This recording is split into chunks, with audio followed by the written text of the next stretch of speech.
Hare Krishna and good morning dear students. Students, today we will read the 13th chapter of English grammar, that is conjunctions. ठीक है, इसके पहले वाले class में हमने prepositions के बारे में पढ़ा था, वो भी एक पार्ट ऑफ स्पीच था और ये भी कंजंक्शंस भी एक पार्ट ऑफ स्पीच होता है. ठीक है, पार्ट ऑफ स्पीच क्या होते हैं, जैसे स्पीच का मतलब क्या होता है कि हम कुछ भी जो बोल रहे हैं. ठीक है, अब देखिए जब भी हम कुछ बोलते हैं तो उसमें नाउन्स भी आते हैं, प्रोनाउंस भी आती है, वर्ब भी आती है ना.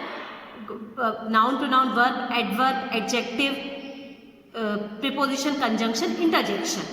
ठीक है, ये 8 पार्ट्स ऑफ स्पीच होते हैं. ठीक है, तो जब भी कुछ भी हम बोलते हैं, लिख रहे हैं या कुछ भी ऐसा, हमारी जो इन जनरल हमारी लैंग्वेज होती है वो इन 8 पार्ट्स ऑफ स्पीच से मिलकर बनी हुई होती है. ठीक है, अब उसमें ही एक पार्ट ऑफ स्पीच होता है कंजंक्शंस. ठीक है, अभी मैंने आपको बताया 8 पार्ट ऑफ स्पीच होते हैं, उनमें से एक है कंजंक्शंस. कंजंक्शंस का मतलब होता है जोड़ने वाला. ठीक है, अब हम इसकी डेफिनेशन देखते हैं. सबसे पहले, a conjunction is a joining word. It joins words, group of words और sentences. Conjunction is a joining word. Conjunction एक जॉइनिंग वर्ड है, मीन्स जोड़ने वाला वर्ड है. अब किस किस को जोड़ता है वो? इट जॉइंस वर्ड्स, 2 वर्ड्स को जोड़ने के लिए, groups of words, more than 2 words हैं सो उनको जोड़ने के लिए, और सेंटेंसेस या सेंटेंसेस को जोड़ने के लिए आपस में जिन वर्ड का यूज होता है उन्हें क्या बोलते हैं? कंजंक्शंस बोला जाता है. ठीक है, चलिए अब इसका कुछ आगे देखते हैं. लेसन में क्या दिया हुआ है? Use of some conjunctions. अब हम कंजंक्शंस के कुछ यूज देखेंगे. John is fat but Nina is slim. यहाँ पर दिया है जॉन इज फैट, जॉन मोटा है, बट नीना इज स्लिम, लेकिन नीना स्लिम है. ठीक है, अब यहाँ पर क्या लिखा है? The word but joins the 2 sentences John is fat and Nina is slim. यहाँ पर जो but वर्ड है वो John is fat, ये देखिए यहाँ पर ये एक सेंटेंस हुआ और सेकेंड सेंटेंस है यहाँ पर Nina is slim. सो यहाँ पर but वर्ड जो है वो John is fat इस सेंटेंस को और इस सेंटेंस 2 सेंटेंसेस को जोड़ने के लिए, ऐड करने के लिए किस वर्ड का यूज हुआ है? but वर्ड का यूज हुआ है. सो but वर्ड क्या हो जाएगा? कंजंक्शन हो जाएगा यहाँ पर, है ना. चलिए सेकेंड सेंटेंस देखते हैं. इज दिस मैन ओल्ड और यंग. इसका मीनिंग हुआ इज दिस मैन, क्या यह आदमी, ओल्ड मीन्स बूढ़ा है और जवान है. इज दिस मैन ओल्ड और यंग, ये कैसा दिख रहा है आपको? बूढ़ा दिख रहा है ना. तो इसका मीनिंग यहाँ पर इज दिस मैन ओल्ड, इतना इसको, और द वर्ड और joins 2 words old and young. यहाँ पर old and young in 2 words को जोड़ने के लिए और वर्ड का यूज हुआ है यहाँ पर. ठीक है, थर्ड सेंटेंस क्या है? Robin could not catch the train because he was late. Robin could not catch the train.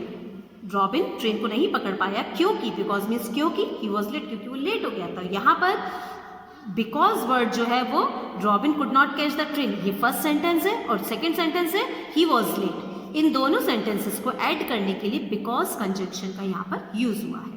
ठीक है, फोर्थ सेंटेंस देखिए. Lucy and Mary are sisters. यहाँ पर लूसी एंड मैरी इन 2 नाउन वर्ड्स को ऐड करने के लिए एंड कंजंक्शन वर्ड का यूज हुआ है यहाँ पर, है ना.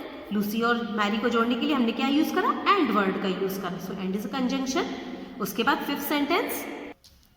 फिफ्थ सेंटेंस में यहाँ पर क्या दिया है? These mangoes are ripe and sweet. ये मैंगोज पके हुए हैं और मीठे हैं. अब यहाँ पर राइप और स्वीट और ripe and sweet, these 2 words को ऐड करने के लिए हमने क्या कंजंक्शन वर्ड का यूज करा है? एंड वर्ड का यूज करा है यहाँ पर. ठीक है, द वर्ड्स एंड, बट, और and because are joining words. तो ये कैसे वर्ड हुए? जॉइनिंग वर्ड हुए, क्योंकि इन्होंने या तो 2 वर्ड्स को जोड़ा या 2 सेंटेंसेस को ऐड करने के लिए ये वर्ड्स यूज में आए. Okay, so they join words, groups of words और sentences. Joining words are called conjunction. Joining words को क्या बोलेंगे? कंजंक्शन बोलेंगे. चलिए अब हम इसकी एक एक्सरसाइज देखेंगे. Practice time 13.1 which is on page number 42. इससे हमको और कंजंक्शन को समझने में हेल्प होगी. ठीक है, इसमें आपको क्या करना है? Underline the conjunctions in these sentences. आपको इन सेंटेंसेस में कंजंक्शन को अंडरलाइन करना है. ठीक है, पहला सेंटेंस देखते हैं. Mehul is fond of fruits and green vegetables.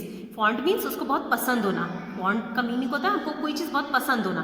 So Mehul is fond of fruits, Mehul को फ्रूट्स एंड ग्रीन वेजिटेबल्स बहुत पसंद है। अब देखिए यहाँ पर फ्रूट्स और ग्रीन वेजिटेबल्स को ऐड करने के लिए हमने क्या कंजंक्शन का यूज करा है, यहाँ पर क्या कंजंक्शन का यूज हुआ है, एंड, तो हम इसको अंडरलाइन कर देंगे एंड वर्ड को, ठीक है।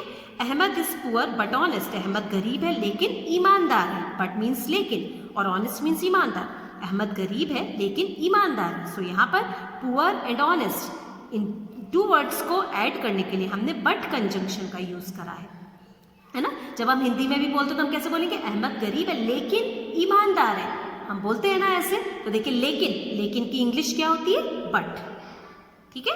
थर्ड सेंटेंस देखते हैं, इज मोहिनी एक्टिव और लेजी, मोहिनी एक्टिव है या लेजी, मीन्स आलसी। मोहिनी एक्टिव है कि लेजी है, एक्टिव है या लेजी है, एक्टिव है अथवा लेजी है, और का मीनिंग होता है अथवा, ठीक है। तो हम क्या यूज करेंगे यहाँ पर, इज मोहिनी एक्टिव और लेजी, मोहिनी एक्टिव है कि लेजी है, तो अथवा वर्ड बोलेंगे ना वैसे कि मोहिनी एक्टिव है कि लेजी है, या तो एक्टिव होगी या लेजी होगी, है ना। तो इसमें यहाँ पर क्या आएगा, और वर्ड का यूज होगा यहाँ पर उसकी, तो और एक कंजंक्शन उसको हम अंडरलाइन करेंगे। Fourth sentence, everybody loves Mukul, हर कोई मुकुल को प्यार करता है, बिकॉज क्योंकि ही इज सिंसियर, क्योंकि वो सिंसियर है बहुत, ठीक है। अब देखिए इसको हिंदी में मीनिंग हम ट्रांसलेट करते हैं इसका, एवरीबडी लव्स मुकुल, हर कोई मुकुल को प्यार करता है। अब देखिए आप इसमें हिंदी में सोचिए क्या, आप अगर मान लीजिए यहाँ पर बिकॉज नहीं होता तो हम आप इन 2 सेंटेंसेस को हम ऐड करने के लिए क्या करते हैं, एवरीबडी लव्स मुकुल, हर कोई मुकुल को प्यार करता है, ही इज सिंसियर, तो आप सोचिए क्या वर्ड आता है यहाँ पर, बिकॉज, क्योंकि वो सिंसियर है इसलिए हर कोई उसको प्यार करता है ना, बिकॉज आएगा ना। तो यहाँ पर हम बिकॉज वर्ड यहाँ पर कंजंक्शन है तो इसको अंडरलाइन कर देंगे हम। जैसे कभी भी आपको इसका ऐसा एग्जाम में भी आए ना कि आपको फिल करना है कंजंक्शन, तो आप उसका हिंदी में मीनिंग ट्रांसलेट करके देखिए कि क्या कंजंक्शन वर्ड वहाँ पर आना चाहिए। आपको इसके लिए कंजंक्शन वर्ड की हिंदी में मीनिंग आना जरूरी है, ठीक है। चलिए नेक्स्ट सेंटेंस देखेंगे, Shikha is honest and hard working. अब स्टूडेंट्स यहाँ पर 5th, 6th, 7th and 8th in 4 sentences में जो भी कंजंक्शन है वो आपको अंडरलाइन करने हैं, ठीक है। चलिए आज हम यहीं तक पढ़ेंगे। आज हमने कंजंक्शन, ये पार्ट ऑफ स्पीच, इसकी डेफिनेशन देखी, इसके कुछ एग्जाम्पल्स देखे और इसकी एक एक्सरसाइज को हमने सॉल्व करा है। और मैंने आपको इसके 5th, 6th and 7th and 8th 4 sentences ये आपको सॉल्व करने के लिए दिए हैं, जिसमें आपको कुछ नहीं करना है, कंजंक्शन को समझकर उसको अंडरलाइन करना है, ठीक है। सो ये वाला एक्सरसाइज आप बुक में ही सॉल्व करके मेरे को टाइम से सबमिट करिएगा, okay. Next exercise we will do in next class. So that's all for today. Thank you all of you and take care.